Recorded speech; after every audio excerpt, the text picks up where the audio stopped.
For centuries, humans held the esteemed position as the supreme beings until a strange event altered everything. A new genetic structure emerged, creating a superior species known as Kimyos, endowed with increased strength, endurance, and regenerative abilities. Kimyos now constitute 1/3 of the global population and possess unique talents, ranging from harmless elemental manipulation to profound control over their own bodies. Alas, not all talents are benign. A few Kimyos hold powers that pose a dire threat to humanity's very existence. In the town of Port of Spain, a human named Che and a Kimyo named Quill engage in a legal mixed martial arts tournament. While Quill possesses the advantage of barb-like muscles, Che astounds everyone with his quick-wittedness and formidable martial arts prowess, ultimately stunning Quill and emerging victorious. While Che is tidying up after his fight, two guys enter his changing room. They inform him that due to his victory over Quill, they incurred substantial losses from their bets. They demand Che to hand over all his winnings. However, Che responds in the only way he knows how, by overpowering them. After successfully dealing with the confrontation, Che collects his earnings and makes his way back home. The following morning, Tevin and his girlfriend arrive at Che's place to pick him up. At Red Amber Gym, their mentor and master, Leo Thomas, is engaged in training with Azam. Che harbors deep respect and affection for Leo, as Leo is like a father to them.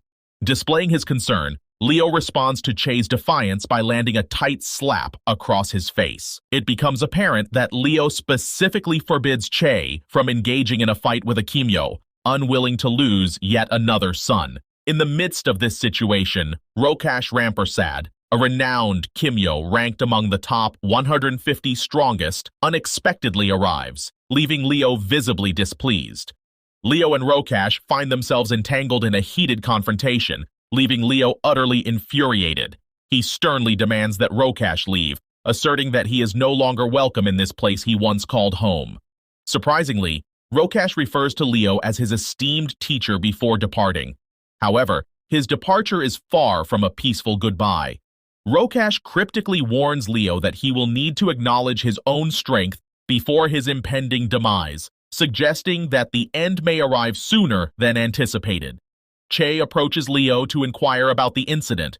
Leo confides that Rokash was once his highly talented student, always eager to challenge and surpass his peers. Tragically, one day, Rokash's aggression led him to take the life of another student. Since that day, he had vanished without a trace. To ease Leo's concerns, Che assures him that they, as a united group, stand firmly by his side. During a visit to the hospital, Che receives bad news from the doctor.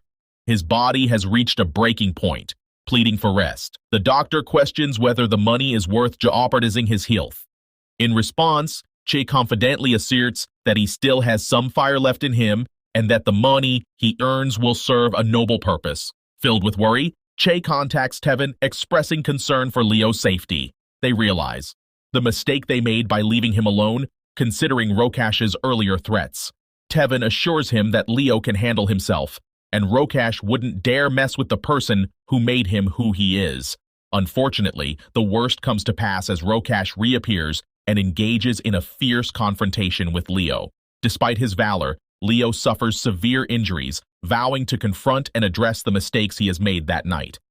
Leo's condition deteriorates rapidly, leaving him on the brink of death. However, in his final moments, Leo decides to take revenge on Rokash, ensuring that he suffers a lifetime of disfigurement by gouging out one of his eyes. Rokash's nephew comes to his aid and helps him escape the collapsing gym, leaving Leo behind to face his impending death. During Leo's funeral, Tevin confides in Che, informing him that Rokash plans to host a tournament in the upcoming month to celebrate his achievement of ranking among the top 150 Kimyos worldwide. Tevin encourages Che to represent their gym in the tournament. Initially hesitant due to his lack of extraordinary talents, Che ultimately accepts when Tevin reassures him that he will remain by his side throughout the event.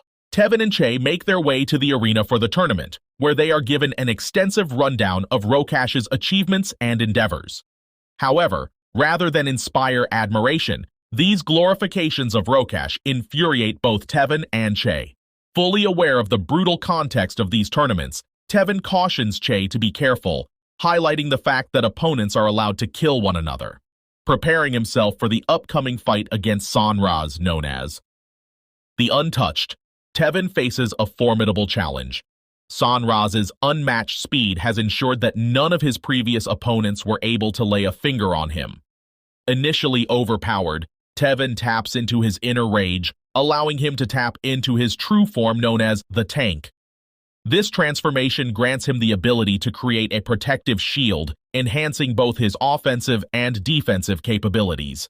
Tevin invests considerable time unraveling Sanraz's weakness, and when he finally uncovers it, he delivers a decisive and powerful blow that renders Sanraz unconscious. Utilizing his superhuman strength, Tevin shatters the ground that had been aiding Sanraz's incredible speed.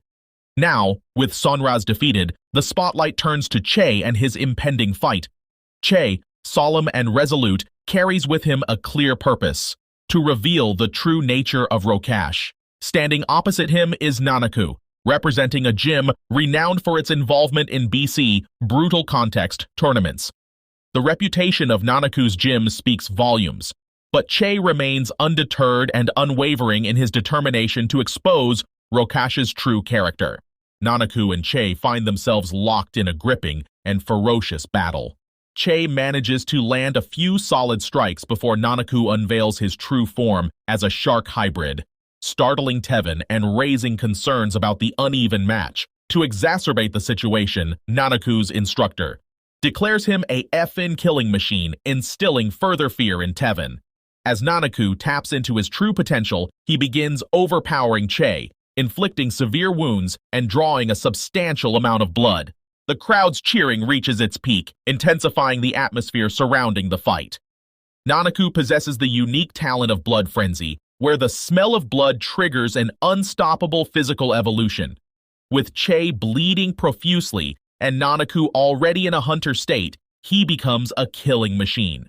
Tevin, deeply concerned, desperately attempts to halt the fight, but his plea falls on deaf ears as it is already too late. As Nanaku charges towards Che, a sense of impending doom washes over him, and he contemplates if this is where his journey meets its untimely end. During a state of terror, Che undergoes a startling transformation, flames engulfing his form similar to that of Leo's. The onlookers, stunned beyond belief, remain fixated in sheer shock, struggling to comprehend how such an extraordinary transformation could occur in an entirely human being like Che. Rokash's assistant, concerned for the safety of the spectators, urgently implores him to bring an end to the fight, as the overwhelming flames pose a grave danger. Even Nanaku, taken aback like the rest, grapples with disbelief. How could Che possess such power when his blood tasted undeniably human? Despite his instructors yelling at him to retreat, an enraged Nanaku charges toward Che, warning him of his impending demise. Yet Che, possessing a different agenda altogether, holds his ground with resolute determination. Che unleashes a devastating attack, reducing Nanaku to ashes with a single blow. Concerned for his friend's actions, Tevin rushes to the arena, reminding Che that they were never meant to be killers.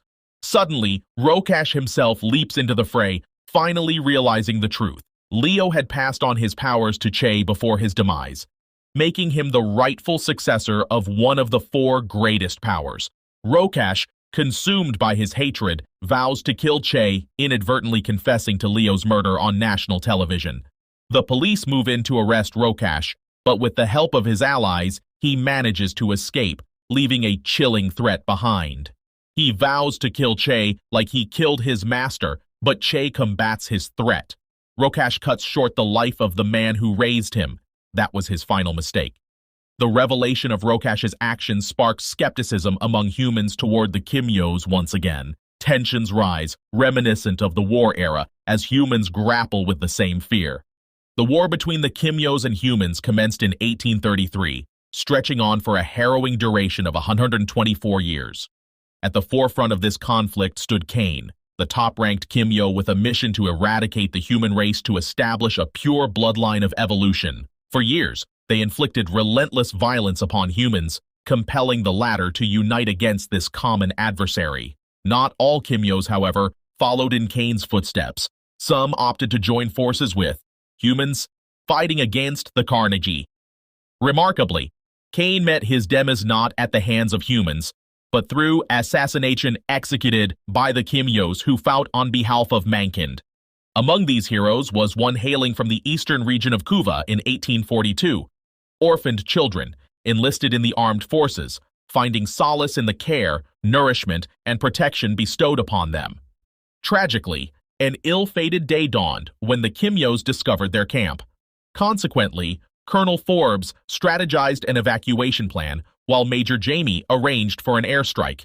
In the midst of the chaos, 3 children became separated from their comrades and found themselves in grave danger. Desperate to escape capture by the Kimyos, they plunged into a pursuit for survival, away from the Kimyos.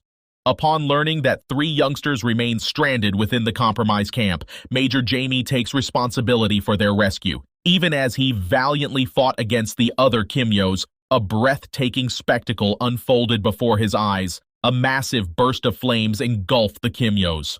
Intrigued, Major Jamie ventured closer to investigate, discovering an unexpected truth.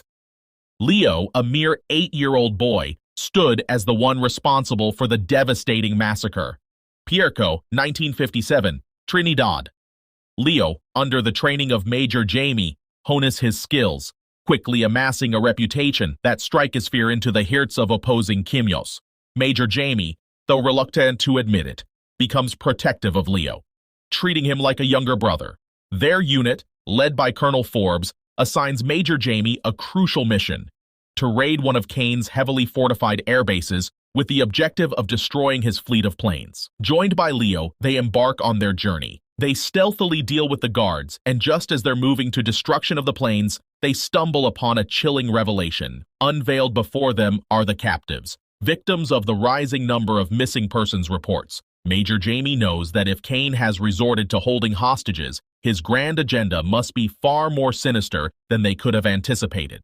In the darkness, Leo's sharp eyes catch sight of a figure, and their worst fears are realized. Standing before them is none other than Kane himself, the demon Kimyo.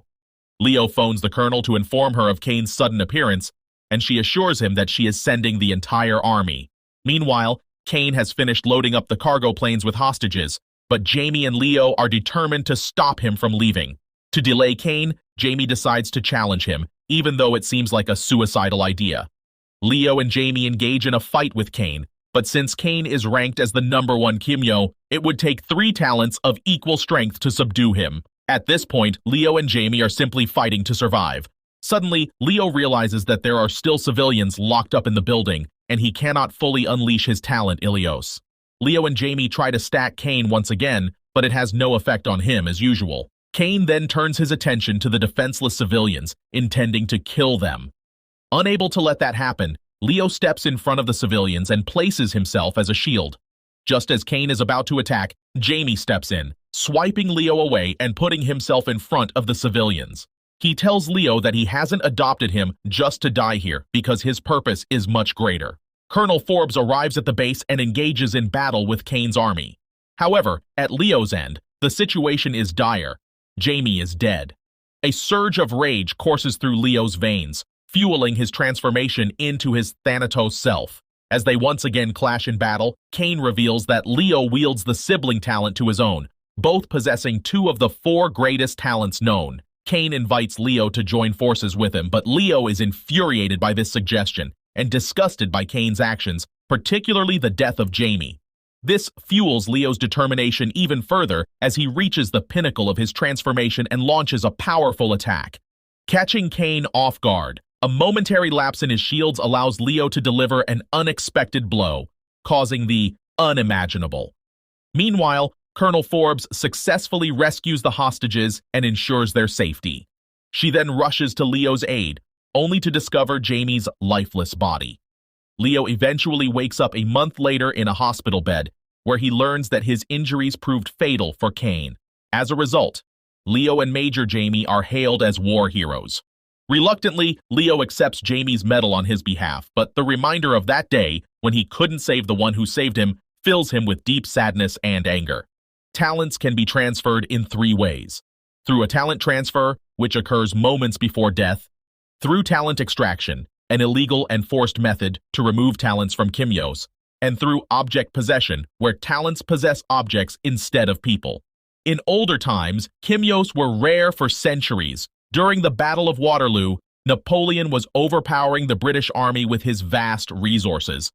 In order to regain their power against Napoleon, the British called upon a kimyo known as the Reaper.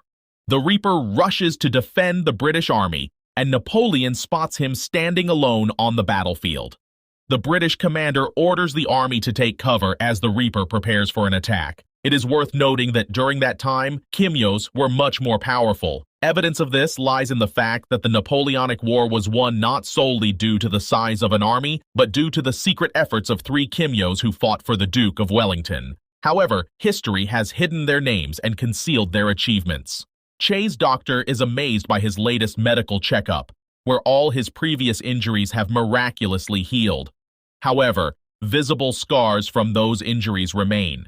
The doctor recommends limiting excessive physical activity and being monitored for a few months, to which Che reluctantly agrees. But soon enough, Che and Tevin find themselves in a fight against 2 troublesome kimyos. Though short, the fight clearly showcases Tevin and Che's superiority, resulting in the arrest of the opposing duo. Che and Tevin seek refuge at Elon Hemlock's place, Louis's uncle, due to orders to arrest all kimyos on site.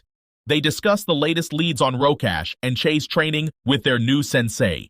Che has acquired regulators to help control his powers and keep his fire in check. Amidst playful banter with Andrea, the conversation takes a more serious turn as she questions Che about going there again and hints at someone who will be excited to see her. Stepping into an orphanage, Che learns from the receptionist that a certain girl has been asking for him relentlessly since his last visit. As Che enters the room, the girl leaps towards him, enveloping him in a loving hug, calling him brother. Che pays a visit to his sister, Yukiko, and is impressed by her accomplishments. She asks him to let her visit Uncle Tevin and the others, and he promises to visit her more often before leaving for his training. Che and his dojo group are currently being trained by Akantio, who happens to be Leo's granddaughter.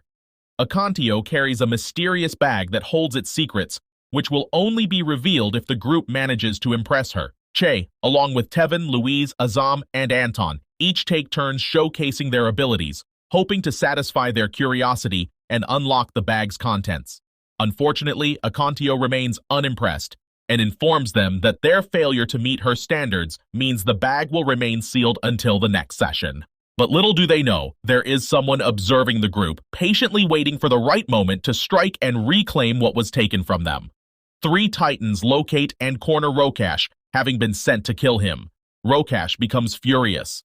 Not only has his location been compromised, but these 3 believe they can challenge him.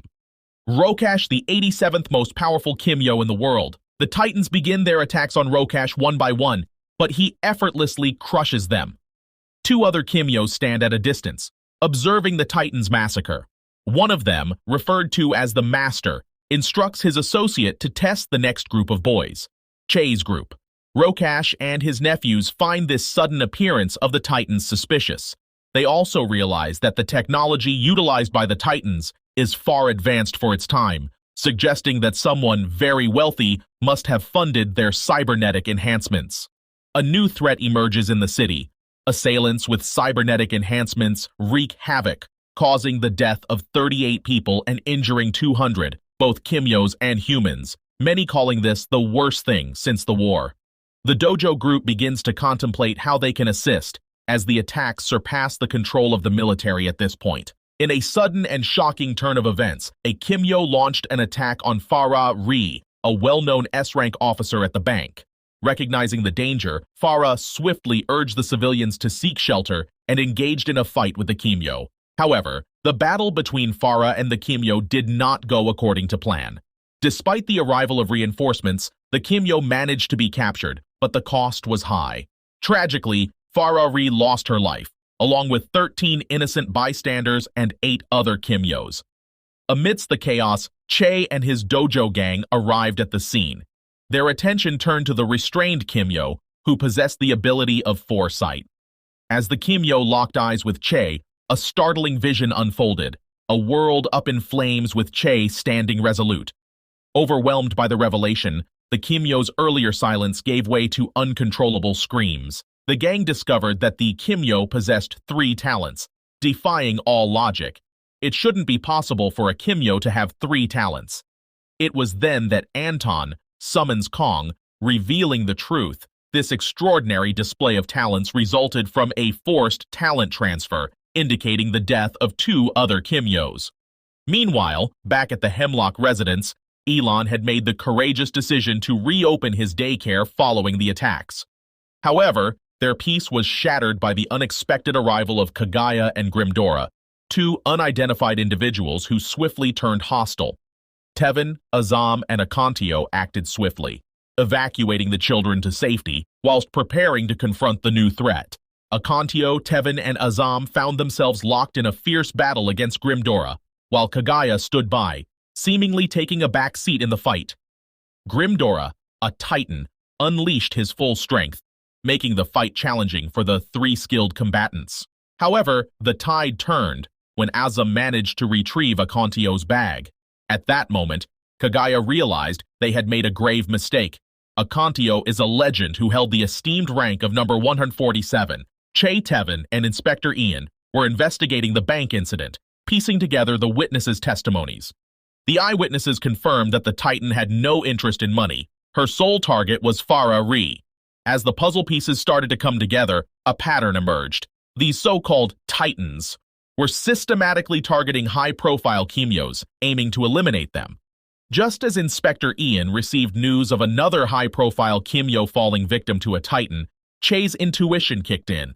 Something terribly was unfolding. Without hesitation, he hastily made his way back to the Hemlock residence, sensing an impending danger. Akantio's unique talent object, a Pandora's chest, possessed an endless interior that only she could access. With this weapon at her disposal and her talent for weapon mastery, Akantio swiftly finishes Grimdora, leaving everyone around in a state of stunned disbelief. Questions arose as to why Akantio had kept her rank a secret from them, leaving them unaware of her true strength. Impressed by Akantio's prowess, Kagaya, with a mix of curiosity and amusement, requested a brief conversation before unleashing further chaos. He wished to tell them the reason for his presence. However, in a sudden turn of events, Leo unexpectedly attacked Kagaya from behind, catching him off guard. Kagaya is amused by the unexpected return. The dojo gang relentlessly attempted to attack Kagaya, but each assault was effortlessly evaded. Kagaya's movement seemed almost instinctual, effortlessly dodging their attacks no matter how tactical. Eventually, KODE, Kimyo Organized Defense Enterprise, arrived to apprehend Kagaya, identifying him as none other than Kagaya the Shepherd. It was at this moment that Akantio finally recognized him as the missing 102nd ranked Kimyo. Despite the determination of the dojo gang, their efforts continued to prove futile against Kagaya. Surprisingly, Kagaya abstained from attacking back, simply urging them to listen to what he had to say. Unfortunately, his appeals fell on deaf ears as the gang remained resolute in their refusal. Sensing their unwavering resistance, Kagaya reached his breaking point. He unleashed an attack that silenced them all, revealing his identity in the process. Kagaya confesses to being responsible, along with his master, for the creation of the Titans. He reveals his intention to correct past errors and restore balance by initiating a nuclear war against humankind. Kagaya recounts the history of how humans, initially superior due to their intelligence, were overshadowed by the emergence of Kimyos, the Great Four. However, the bloodlines became diluted as Kimyos intermingled with humans, leading to a weakening of their powers. Humans, out of fear and desire for power, enslaved the Kimyos. Kagaya expresses his determination to eradicate humankind and purge those Kimyos who side with them. During his speech, Kagaya mentions that even Leo, who was meant to be detained upon the maturity of his powers, received forgiveness after he killed Cain. With these revelations, Kagaya vanishes, leaving the dojo gang to grapple with doubts regarding the truth of his claims. Tevin, however, understands that the information is the truth, as Kagaya revealed it, knowing they couldn't do anything to stop them. Meanwhile, the government ministers hold a meeting to address the ongoing chaos. To bring an end to the turmoil, the dojo gang mourns the loss of Elon, holding a heartfelt funeral where Louise, as the head of the family, performs a traditional ritual using his talent of manipulating ashes. He requests that Che stand in for Master Leo during the ritual. In Athens, Greece, 4 brothers were born with extraordinary powers. Ilios controlled the sun, Kategida had power over the storms, Okeanos possessed control over oceans, and Thanatos, the eldest, held the power of life through death. It was prophesied that the fate of the 4 brothers was intertwined. The powers of the other 3 would coexist as long as the eldest was guided by them or slain by their hands. However, the once harmonious relationship between the brothers had turned into a bitter war, with Thanatos at odds with his younger siblings. Knowing that Thanatos derived his power from consuming souls, the other 3 brothers could not stand idly by as more lives were taken. With heavy hearts, they warned their people about the impending threat of Thanatos and apologized on his behalf for the devastation caused by his dead army. When Thanatos arrived, the 3 brothers pleaded with him to stop the indiscriminate massacre, but he was consumed by his own power. With no other choice, and filled with sorrow, the remaining brothers reluctantly banded together, combining their forces to defeat and slay Thanatos in a final battle. At the gym, Che and Tevin become intrigued by the impressive scar on Andrea's face, and their curiosity leads them to ask about its origin. Andrea willingly indulges their curiosity and shares the story behind her scar. As a newly declared member of the top 150 ranked, she embarked on her first rookie mission to acquire the Naginata, an elusive weapon with a mind of its own. The Naginata tends to take control of those who attempt to wield it, often resulting in their demise if they are not strong enough. Andrea describes the fierce battle that ensued upon confronting the Naginata. Initially overpowered by the weapon's influence, she unleashes her talent of weapon mastery to turn the tide. Through strategic and tactical attacks, Andrea manages to separate the weapon from its wielder, receiving a nasty blow to her face in the process. However, the true challenge lies in safely containing the weapon within her Pandora's chest. As Andrea takes hold of the Naginata, it begins to overpower her. Yet, with the aid of her chest, she successfully manages to subdue and contain the weapon's influence. This encounter with the Naginata, while leaving her with a visible scar, serves as a testament to Andrea's skills and resilience. The police, joined by a substantial force, surround a building where 2 titans have been hiding. Despite the sheer size of the force, it proves no match for the titans who ruthlessly slay the men in their path. However, the inspector figures out their vulnerability. Realizing the titans only attack from a single spot, he launches an RPG, successfully killing one of the titans. Through strategic and tactical precision, he ultimately manages to vanquish the second titan as well. But as he looks at the aftermath, a devastating massacre with all the soldiers lying dead, is it truly worth the cost? Meanwhile, both Che and Rokash find themselves grappling with a profound dilemma. While Che's primary motivation has been seeking revenge against Rokash, the unfolding chaos prompts him to divert his course toward Port of Spain. His intent is to eliminate anyone who remains a threat to them. Similarly, Rokash also chooses the same destination, determined to annihilate whatever remnants exist of Leo's legacy. The ministers engage in a heated debate regarding the effectiveness of the Kimyo ban, questioning whether it truly serves their interests while their best soldiers perish. Counselor Abel proposes a solution, gathering all the Kimyos in a single arena and providing them with protection. The ministers find merit in this idea, as it would establish both a safe zone and a means of confinement, killing 2 birds with 1 stone. Meanwhile, the rest of the dojo gang takes the time to bid farewell to their loved ones, making last-minute adjustments to their combat suits. Andrea assists Che in achieving his true Ilios state, knowing he will soon need its full power. As Che reaches this state, his emotions overwhelm him, and he confides in Andrea about how Leo has been a father figure to him. He expresses his deep longing and uncertainty about moving forward without him. Comforting him, Andrea reassures Che that she finds glimpses of Leo within him each day. In Trinidad, Rokash arrives with his nephews, who express their frustration at the presence of so many people, fearing that the Titans will arrive soon. Rokash calmly reveals that there is no need for them to leave, as the people surrounding them are, in fact, the very Titans they fear. Rokash engages in a seemingly comical fight with the force of Titans, effortlessly dispatching them within minutes. Soon, all the police forces gather at the location where the Titans initiated the war, and the Wolf Cubs arrive to assist them. Inspector Ian manages to acquire a top-notch titanium suit and weapons to combat the Titans. The gang splits up, positioning themselves strategically to monitor the area. While Tevin and Che approach the chaos, Che catches sight of Cass, Rokash's nephew, and entertains the idea that perhaps after 2 years, they will finally confront Rokash. However, Tevin pulls Che back, reminding him that their current priority is not Rokash. Yet, just as Tevin utters these words, a nearby explosion occurs, and Rokash emerges. Andrea extends her assistance to the Force as they launch their attack on the Titans. However, the Titans continued to emerge, varied in kind and size, causing the men to feel increasingly intimidated.